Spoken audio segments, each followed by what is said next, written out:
এই হাঁসটি ঠান্ডার কারণে শীতে ঘরের ভিতরে কাঁপতেছিল। এরপর হাঁসটি উঠে দেখতে পেল যে তার আগুন ধরানোর জায়গা বরফ দিয়ে ভরে গিয়েছে। তখন হাঁসটি হাত মোজা পা মোজা পরে খড়ির বাক্সের কাছে যায়। বাক্সের ভিতরে দেখতে পেল যে খড়ির ছোট একটি টুকরো রয়েছে, সেটি ফেলে দিয়ে সেই কুড়াল নিয়ে বাহিরে গাছ কাটার জন্য চলে যায়। এরপর হাঁসটি চারদিকে ঘুরে একটি শুকনো গাছ দেখে গাছটি কাটার জন্য সেখানে চলে যায়। কিন্তু এই শুকনো গাছটির ভিতরে দুটো কাঠবিড়ালি বসবাস করত। তখন মেয়ে কাঠবিড়ালিটি ছেলে কাঠবিড়ালিটিকে প্রশ্ন করে, আমি কি একটি বাদাম খাবো? ছেলে কাঠবিড়ালিটি অনুমতি দিলে মেয়ে কাঠবিড়ালিটি একটি বাদাম খেয়ে ফেলে। মেয়ে কাঠবিড়ালিটির বাদাম খাওয়া দেখে ছেলে কাঠবিড়ালিটি বাদাম না খেয়ে বাদামের চোখলা খেতে থাকে। কিন্তু তখনই হাঁসটি গাছের ভিতরে কোপ দিলে কাঠবিড়ালি ঘরের ভিতরে ভূমিকম্প হতে থাকে। এরপর একটি কাঠবিড়ালি বাইরে দেখতে গেলেই গাছটির নিচে কেটে পড়ে যায়। তখন হাঁসটি গাছটাকে কাঁধে করে নিয়ে যেতে ধরলেই কাঠবিড়ালি দুটো তাদের ঘর থেকে নিচে পড়ে যায়। কাঠবিড়ালি দুটো পিছনে দাঁড়িয়ে দাঁড়িয়ে দেখতেছিল। তাদের সবগুলো খাবার ওই গাছের ভিতরে, বাইরে কোনো খাবার নেই, যার জন্য তারা হাঁসের পিছু পিছু করে তার বাড়িতে চলে যায়। কিন্তু হাঁসটি ঘরের ভিতরে ঢুকলে দরজা না লাগিয়ে তার আগুন জ্বালানোর জায়গায় বরফ পরিষ্কার করতে থাকে। এরপর কাঠবিড়ালি দুটো লুকিয়ে লুকিয়ে তার ঘরের ভিতরে ঢুকে যায়। হাঁস আগুন ধরানোর জন্য মেশানতে গেলে কাঠবিড়ালি দুটো গাছের ভিতরে ঢুকে তাদের খাবার বের করতে থাকে। এরপর কাঠবিড়ালি দুটো হাঁসটাকে দেখে তাদের খাবার ফেলে দিয়ে আবার লুকিয়ে পড়ে।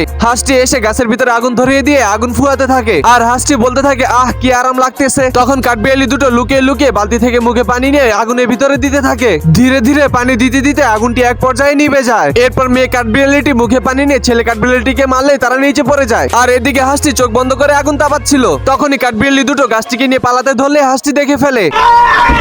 এরপর হাঁসটি মাথা নিচু করে দেখতে পায় যে দুটো কাঠবিড়ালি তার গাছটিকে নিয়ে পালাচ্ছে। তখন হাঁসটি দৌড়ে গিয়ে তার বাড়ির দরজার সামনে যেয়ে দাঁড়ায়। আর কাঠবিড়ালি দুটো দরজার সামনে আসলে উপর থেকে গাছটিকে রেখে দেয়। এদিকে কাঠবিড়ালি দুটো তো হাত উঁচু করে হাঁটতে থাকে। তখনই ছেলে কাঠবিড়ালি উপরের দিকে তাকিয়ে দেখে তার হাতে তো কোনো গাছ নেই। তখন ছেলে কাঠবিড়ালিটি দাঁড়িয়ে মেয়ে কাঠবিড়ালিটিকে এটি লাথি মারলে কাঠবিড়ালিটি বলে, কি হয়েছে? আর এদিকে হাঁসটি হাসতে হাসতে আগুন ধরানোর সেই জায়গায় গাছটিকে নিয়ে যায়। এরপর কাঠবিড়ালি দুটো গাছটাকে উদ্ধার করার জন্য জানলার নিচে যেয়ে দাঁড়ায়। তখন ছেলে কাঠবিড়ালিটি মেয়ে কাঠবিড়ালিটিকে বলে, তুমি আমার ঘরের উপরে দাঁড়িয়ে জানলার উপরে উঠো। কিন্তু মেয়ে কাঠবিড়ালিটি অর্ধেক উঠেই নিচে পড়ে যায়। এরপর ছেলে কাঠবিড়ালিটি মেয়ে কাঠবিড়ালিটিকে সোজা করে জানলার উপর উঠে যায়। তার পাশাপাশি মেয়ে কাঠবিড়ালিটিও উপরে উঠে যায়। আর তারা দুজন উপর থেকে বরফ মারলে গাছ থেকে আগুন নিভে যায়। এরপর হাঁসটি বুঝতে পারে যে বরফ মারা কাঠবিড়ালি দুটোর কাজ। হাঁসটি প্রচন্ড রেগে যায়। তখনই কাঠবিড়ালি দুটো হাঁসটির মাথার ভিতরে বরফ মারে। আর হাঁসটির মাথার উপরে বরফ পড়ার কারণে কাঠবিড়ালি দুটো উপরে দাঁড়িয়ে দাঁড়িয়ে হাসতে থাকে। তখনই হাঁসটি উপরে এসে কাঠবিড়ালি দুটোকে ধরে বরফের সাথে বল বানিয়ে জোরে এটি ফিকা মারে আর জানলার উপরে দাঁড়িয়ে দাঁড়িয়ে হাসতে থাকে। এরপর কাঠবিড়ালি দুটো বরফ থেকে উপরে উঠে কিছু একটা ভাবতে থাকে।